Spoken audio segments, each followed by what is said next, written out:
Le 4 février 2026, l'aviation ukrainienne a vécu sa pire journée. 7 avions abattus en seulement 24 heures. F-16, Su-27, MiG-29, tous balayés du ciel en une seule opération éclair. Peut-on vraiment croire que l'aide occidentale suffit encore à inverser la tendance? Ce chiffre, 7 avions en un jour, n'est pas une rumeur de propagande. C'est le ministère russe de la Défense lui-même qui l'a annoncé, provoquant un choc immédiat à Kiev et dans toutes les capitales occidentales. L'ampleur de la perte a glacé les états-majors. Jamais, depuis le début du conflit, l'Ukraine n'avait subi un tel revers en l'espace de quelques heures. Mais le plus inquiétant, c'est que ces pertes dépassent désormais largement le rythme de renouvellement promis par l'OTAN. Selon des estimations internes, il faudrait 2 à 3 ans pour remplacer autant d'appareils, même en mobilisant au maximum l'industrie aéronautique occidentale.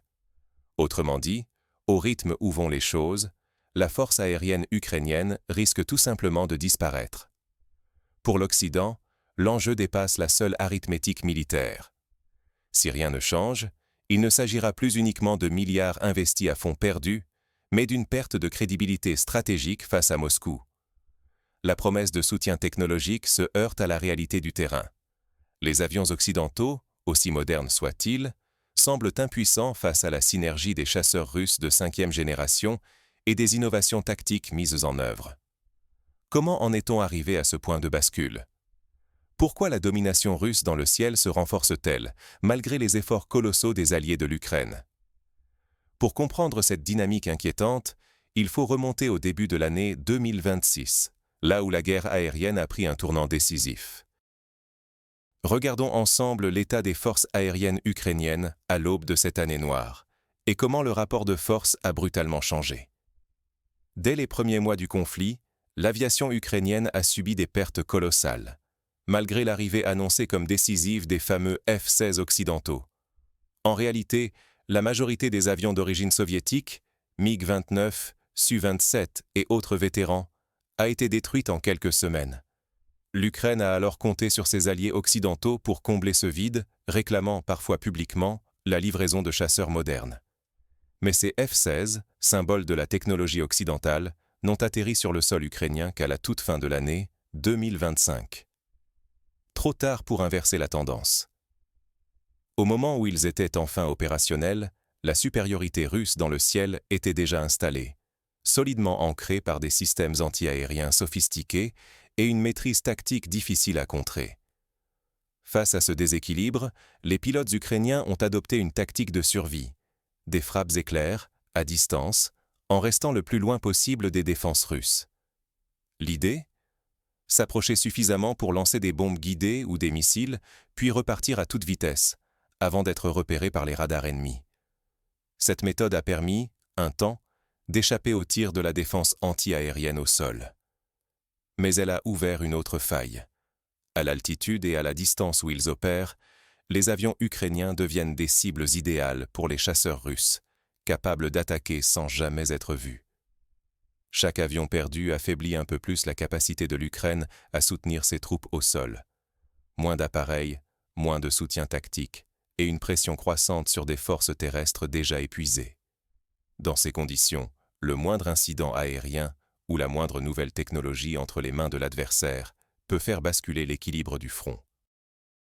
C'est précisément dans ce contexte d'épuisement et de vulnérabilité croissante qu'un nouveau protagoniste fait son entrée sur le théâtre des opérations, le Su-57, fleuron de la 5e génération russe. La question est alors simple. Comment ce chasseur furtif a-t-il pu bouleverser la dynamique du ciel en si peu de temps? Découvrons ensemble le rôle clé joué par le Su-57 dans cette journée noire pour l'aviation ukrainienne. Un avion surnommé le criminel par l'OTAN. Invisible, insaisissable, il frappe sans prévenir. Le Su-57 vient de bouleverser la guerre aérienne en Ukraine. Ce chasseur multifonction de 5e génération incarne l'apogée de la technologie russe. Grâce à ses lignes furtives et à l'emploi de matériaux absorbant les ondes radar, ils se font littéralement dans le ciel, échappant au système de détection adverse. Mais sa vraie force réside dans son arsenal, des missiles RR capables de toucher une cible à plus de 200 km, Concrètement, cela signifie que le Su-57 peut engager le combat sans même franchir la ligne de front. Il reste dans l'espace aérien sous contrôle russe, lance ses missiles, puis disparaît avant que les défenses ukrainiennes ne puissent réagir. Pour les pilotes ukrainiens, c'est une double menace. Non seulement ils ne voient pas l'ennemi, mais ils ne sont jamais en position de riposter. Le 4 février, cette tactique a connu son paroxysme. 7 avions ukrainiens, dont des chasseurs F-16 flambant neufs, ont été abattus en une seule journée, souvent sans avoir détecté le moindre danger. La peur s'est immédiatement répandue parmi les équipages ukrainiens. Comment se défendre face à un ennemi invisible? Le résultat est dévastateur sur le moral. De plus en plus de pilotes refusent de décoller, convaincus que chaque mission se transformera en vol sans retour. Les pertes ne sont plus seulement matérielles, elles sapent la confiance, la cohésion et la capacité de l'Ukraine à soutenir ses troupes au sol. La domination du Su-57 ne tient donc pas qu'à ses performances techniques. Elle impose une terreur psychologique durable qui mine l'efficacité même de l'aviation ukrainienne. Chaque décollage devient une épreuve, chaque retour, une victoire sur la peur. Mais la technologie ne fait pas tout. Face à ce bouleversement, l'Occident peut-il encore inverser la tendance? Pour comprendre si l'Ouest a les moyens de répondre, il faut examiner en détail les limites de l'aide apportée à l'Ukraine et ce qui oppose véritablement F-16 et Su-57. Si le rythme actuel des pertes continue, même les arsenaux de l'OTAN ne suffiront pas. C'est un aveu qui commence à circuler dans les états-majors occidentaux. Remplacer chaque avion ukrainien abattu est devenu matériellement impossible, surtout face à la cadence de destruction imposée par les chasseurs russes Su-57.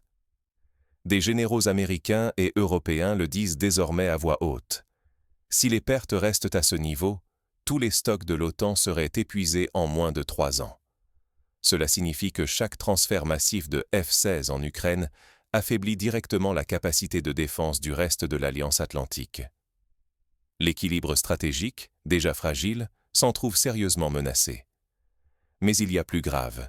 Économiquement, la course aux armements devient insoutenable. Remplacer chaque F-16 envoyé en Ukraine par un F-35 flambant neuf coûte des milliards d'euros. Aucun budget militaire occidental ne peut suivre ce rythme sans provoquer soit des coupes ailleurs, soit d'importantes tensions politiques au sein des pays membres. Pendant ce temps, la Russie capitalise sur ses succès.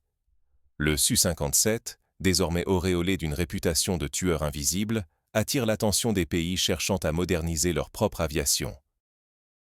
Sur le marché mondial de l'armement, la Russie reprend la main. Chaque victoire sur le champ de bataille se transforme en argument de vente auprès de dizaines de gouvernements. Cette dynamique commerciale renforce l'influence géopolitique de Moscou, bien au-delà du front ukrainien. Le pari occidental, fondé sur la supériorité numérique et technologique, vacille. Soutenir l'Ukraine n'est plus seulement une question de volonté politique, cela devient un risque de fracture interne pour l'OTAN. À force de puiser dans ses propres réserves, l'Alliance pourrait se retrouver nue, sans réelle capacité de réaction en cas de crise ailleurs. La situation se tend aussi sur le plan politique. À mesure que les pertes matérielles s'accumulent et que le coût s'envole, la solidarité occidentale se fragilise. Des voix s'élèvent déjà pour demander un réexamen du soutien, voire pour poser la question qui fâche. Jusqu'où continuer et à quel prix? Quant à l'Ukraine, elle fait désormais face à un double dilemme. Comment préserver ses forces aériennes tout en restant dépendante d'un soutien étranger de plus en plus incertain? Les choix stratégiques qui s'ouvrent sont tous périlleux. Renoncer aux opérations aériennes ou risquer la dislocation rapide de ce qu'il reste à ses escadrons. Plus que jamais, la guerre de l'ombre entre arsenaux et budget devient aussi cruciale que celle qui se joue dans le ciel. Face à cette impasse, une question s'impose. Quels enseignements tirer, pour l'avenir, de l'irruption brutale du Su-57 et de l'effritement des certitudes occidentales? Plongeons maintenant dans les leçons que les stratèges, autant à l'Est qu'à l'Ouest, doivent impérativement retenir de ce nouvel équilibre aérien. Comment s'adapter à une donne qui évolue si vite et qui menace de bouleverser tout l'ordre de sécurité européen? Peut-on vraiment croire au miracle technologique ou à une victoire rapide grâce à l'aide extérieure? Les dernières semaines ont montré que la réalité de la guerre moderne va bien au-delà de la simple possession de matériel de pointe. Derrière chaque avion, il y a des femmes et des hommes, et sans préparation solide, sans entraînement suffisant et sans une connaissance intime du terrain, même les technologies les plus avancées trouvent à leurs limites. C'est ce que dévoile douloureusement la situation des pilotes ukrainiens. Beaucoup d'entre eux, formés à la hâte face à l'urgence, doivent affronter des adversaires russes aguerris, souvent vétérans, qui maîtrisent leur Su-57 comme une extension de leur propre corps. Le résultat est sans appel. Les pilotes ukrainiens, malgré leur détermination, ne peuvent rivaliser dans ce duel inégal, et les pertes s'accumulent tragiquement.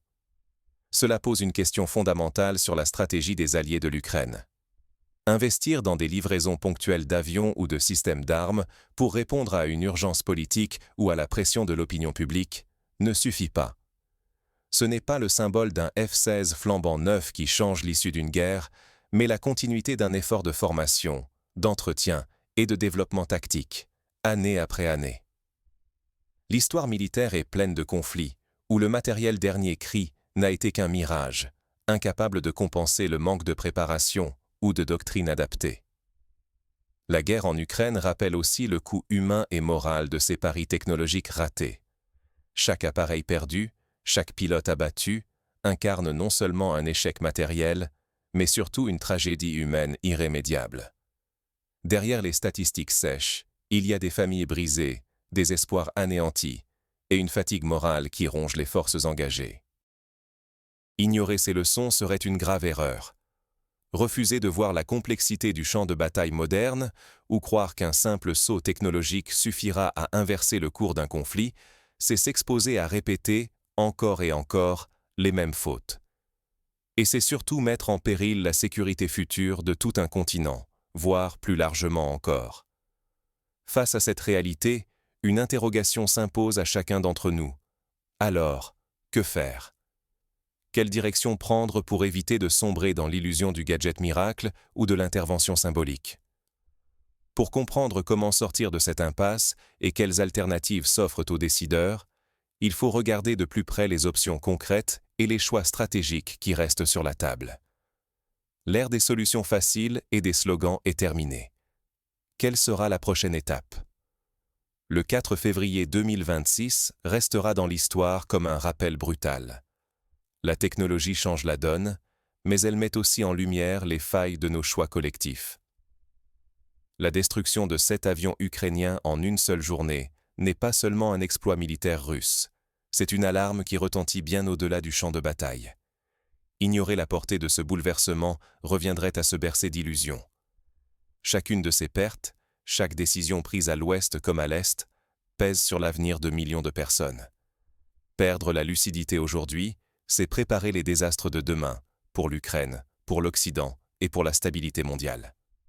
Ce qui se joue ici dépasse la question de livraison d'avions ou de promesses politiques. Nous sommes face à un moment de vérité, où la facilité des discours doit laisser place à l'honnêteté du débat stratégique. Le temps n'est plus aux slogans rassurants, mais à la prise de conscience des limites de notre engagement, de notre technologie et de notre volonté politique.